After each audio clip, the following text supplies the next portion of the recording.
Good morning. Thank you for joining us. I'm Catherine. I'm Associate Director in the Strategic Comms team at Media Zoo. And today I'm going to talk about storytelling for change and the epidemic of disengagement. Now, as I go through this presentation today, have a think about the engagement challenges you've faced in the last 12 months and see if anything resonates. I'm joined by my lovely colleague, Tala, from our Centre for Strategy, Story and Training, which we call S2T, and she's also going to share some insights into the power of storytelling. Thanks, Catherine. If anyone has any questions throughout, feel free to pop them in the chat. We'll have a Q&A segment at the end where we'll go through them.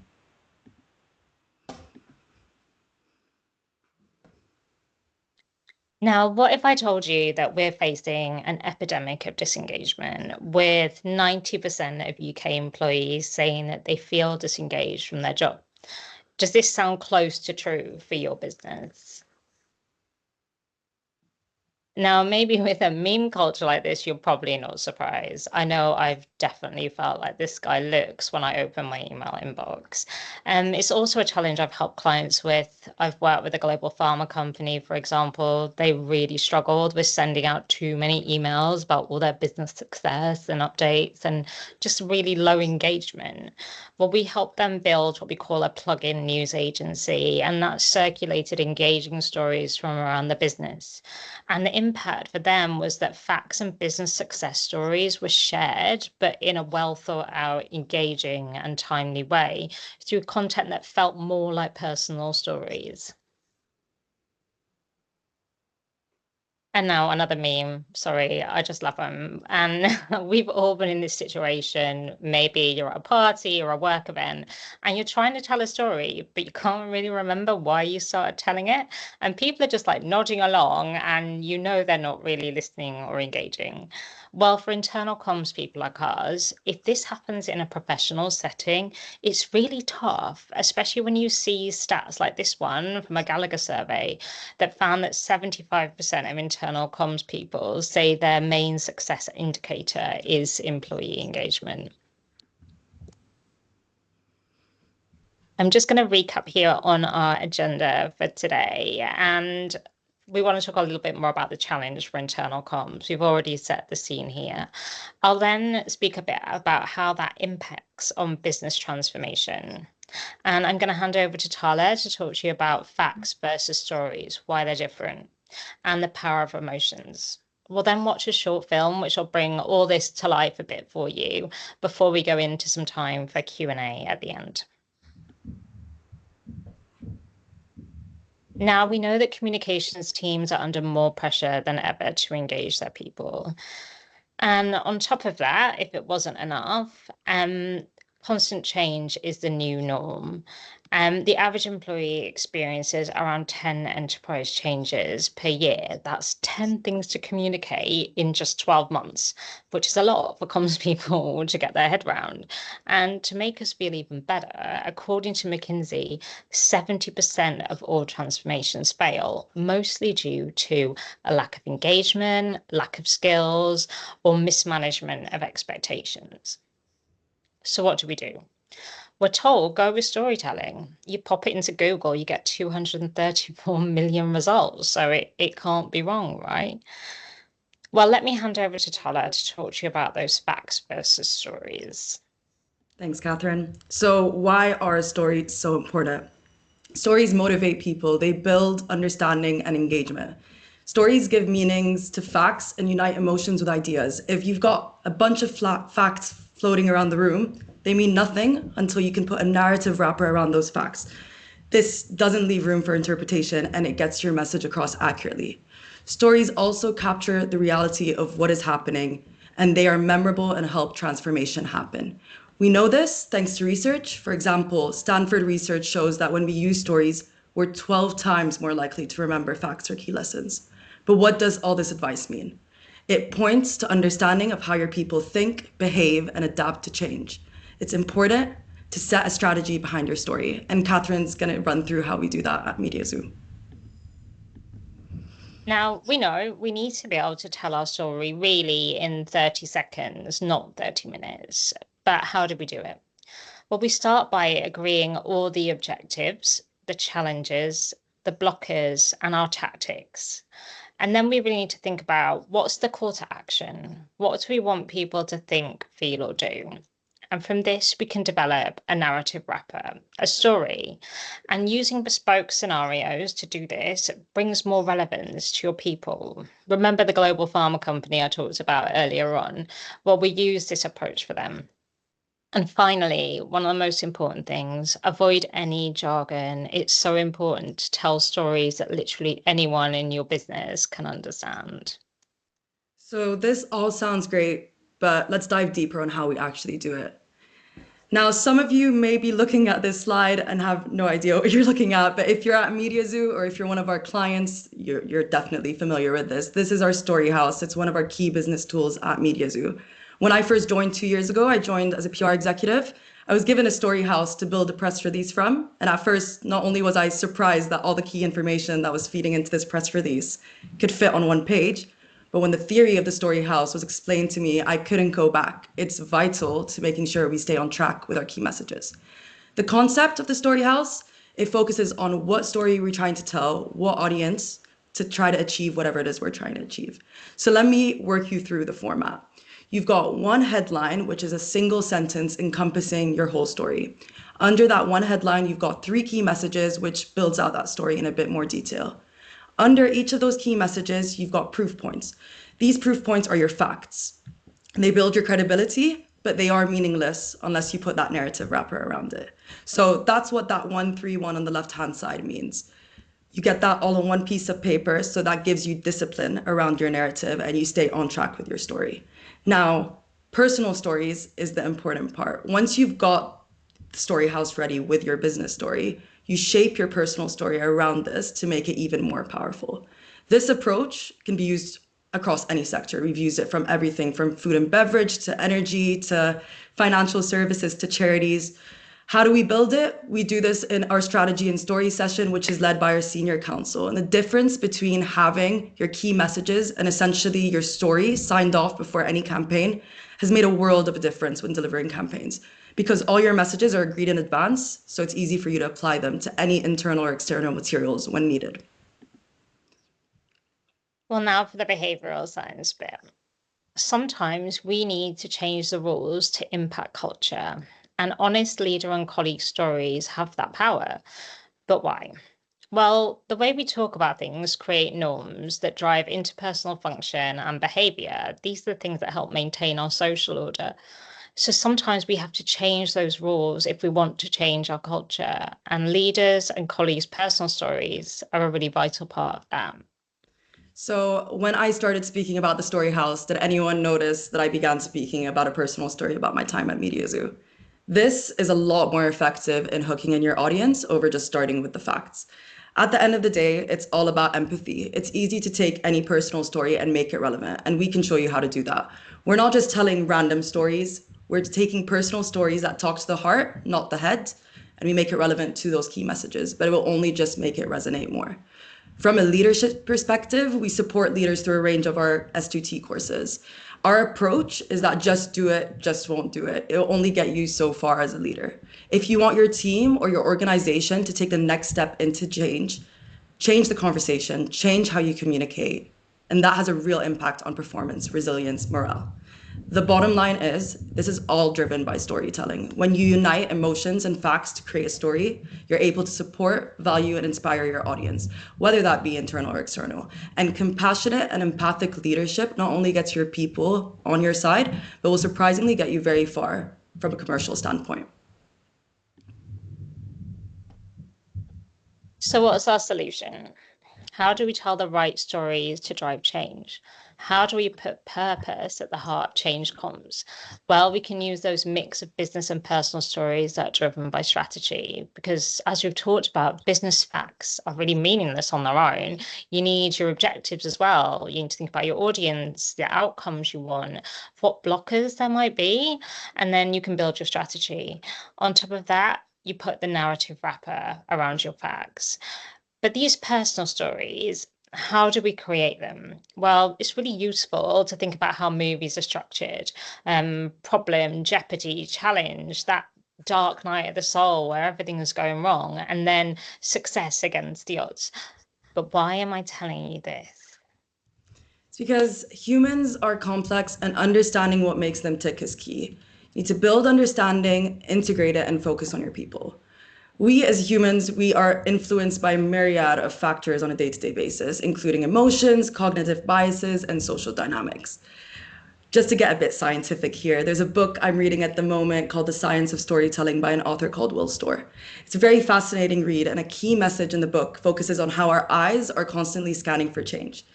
We are pretty much biologically programmed to be storytellers, and stories are biological. They are all about change. So what does this mean? We bring it back to internal calm. Successful transformation looks at more than just process and procedure, directly focuses on the people going through that change. So put people at the center and not just the process. Now, remember that stat that 70% of all transformations fail. Now, McKinsey helpfully went out and they talked to senior executives about the practical actions that, in their experience, supported the most successful implementations of transformation. And they distilled this information into their 24 actions for transformation. Now, across all 24 actions, communicating, especially about progress, was linked most closely with success. So it's all about communicating at the end of the day, and your strategy is your story. They are the same thing. If you can't explain your strategy in a clear and compelling way, then obviously no one will understand it. At the end of the day, back to the basics. People love to hear from people. This is bound to increase engagement where your messages are heard throughout the business and create and continue that healthy momentum. But bear in mind, it's always quality over quantity. This brings us to the short film I want to show you. It's called You're Welcome. We created this for PwC. We've been working with them since around 2020 on their inclusion program. And inclusion is such an important part of engagement. If you're not including vast ways of your employees, then you're never going to get the engagement you need. This started as an internal comms film, but it was so widely celebrated that they also used it externally, and it was supported by a social media ambassador campaign. So there's a chance that some of you might have seen it before. But let's take a look.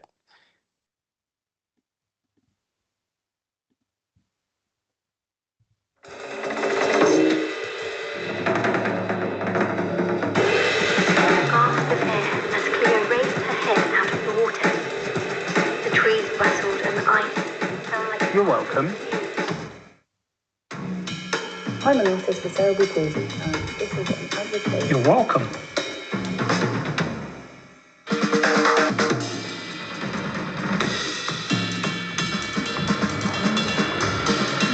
You're welcome.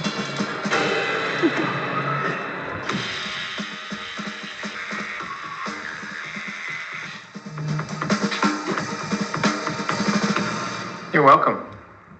Oh, you've got a bit of toothpaste there, by the way. You're welcome. Weighted blankets are pretty trendy now, but they were invented for autistic and neurodiverse people to help us relax. You can use them too, though, if you like. You listen to audiobooks when you're multitasking. They were invented for blind people. And when I listen, I really listen. Subtitles and closed captions, they're for people that are hard of hearing or deaf. You get a better, cleaner electric toothbrush, don't you? Well, as someone who has arthritis, it was actually designed for me. Dropped curbs were created so I can get around more easily. You use them all the time. I need them. Get to know your disabled colleagues Make space to hear neurodiverse voices. Listen to our experiences, And see our strengths. Try not to make things awkward. You don't need to thank us. because what makes us all human? It's being unique. And we're all human after all. You're welcome.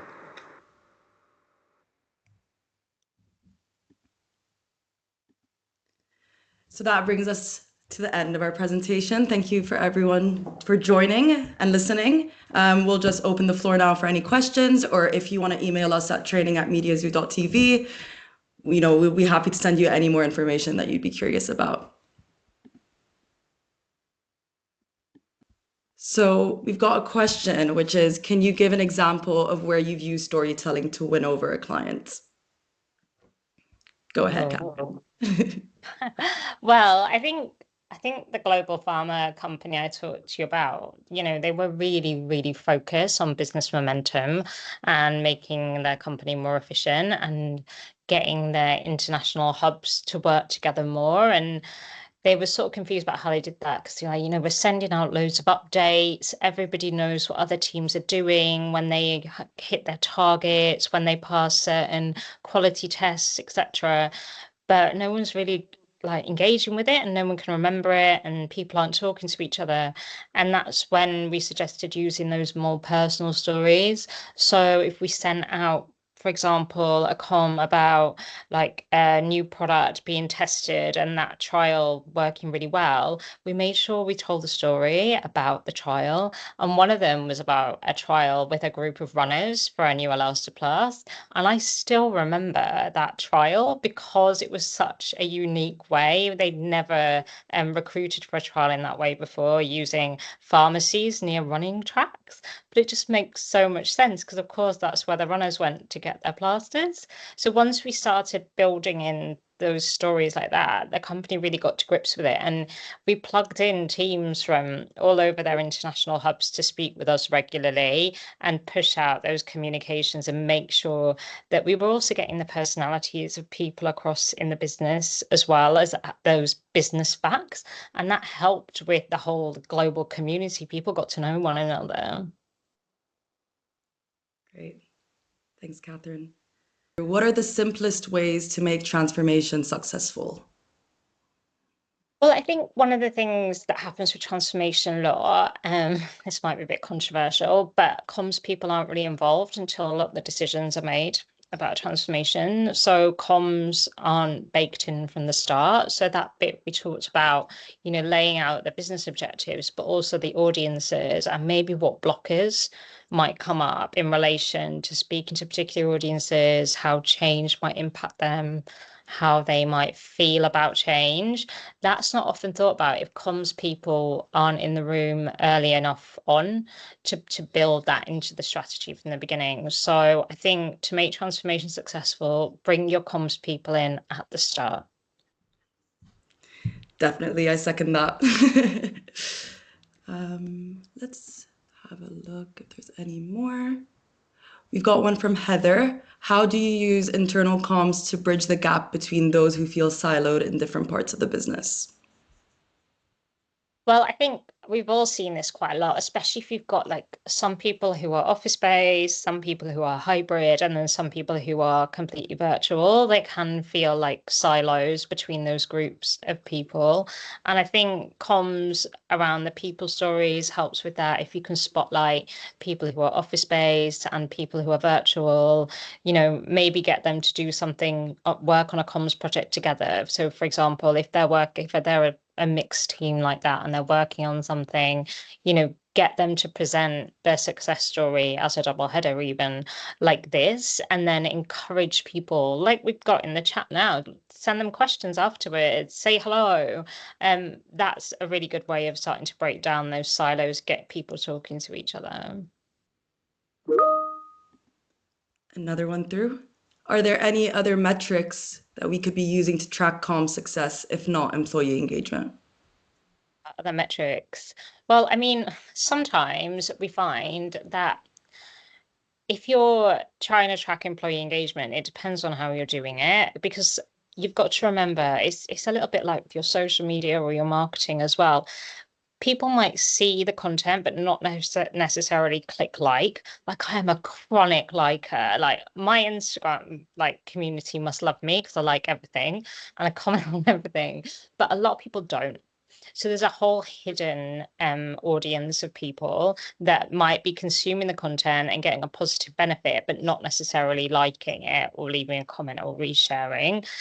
So one of the things that we can do to measure engagement is sometimes regular polls or surveys, maybe once or twice a year, just asking people what do they think about the comms for a specific program or change comms? Did they like them? Did they feel like they knew what was happening? Did they feel supported? And you sometimes get a bit more engagement on those and more insight into what worked and what didn't, because it's kind of taken out of that real time day to day just a little bit.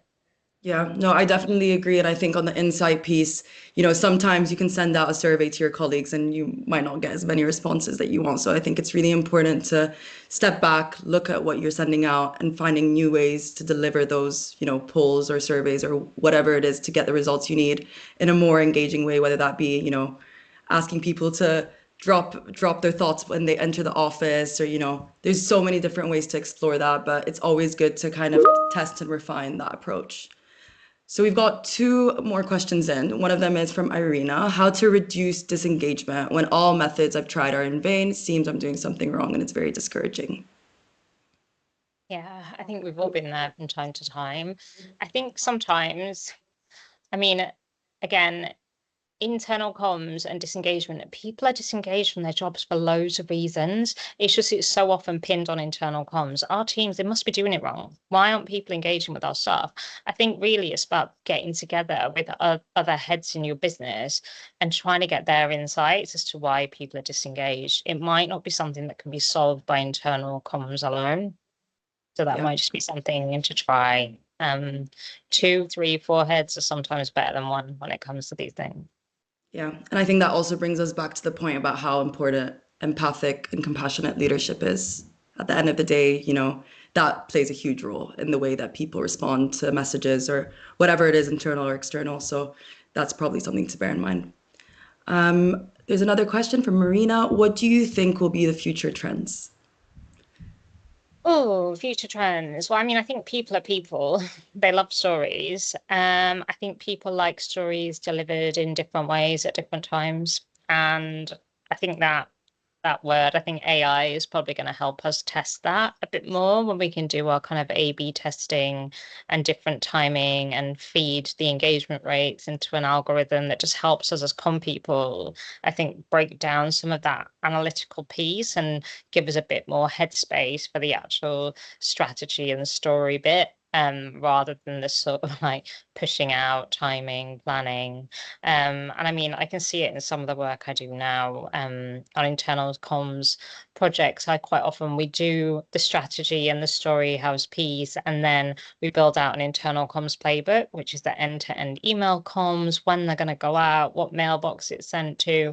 And I think AI will take that piece of work that we do ourselves from the ground up and just add that extra bit of smart insight, help us send it out at different times, test 2 different subject lines for different audiences, and just automate some of that to help us get ahead a bit more quickly in terms of engaging people and analysing the results.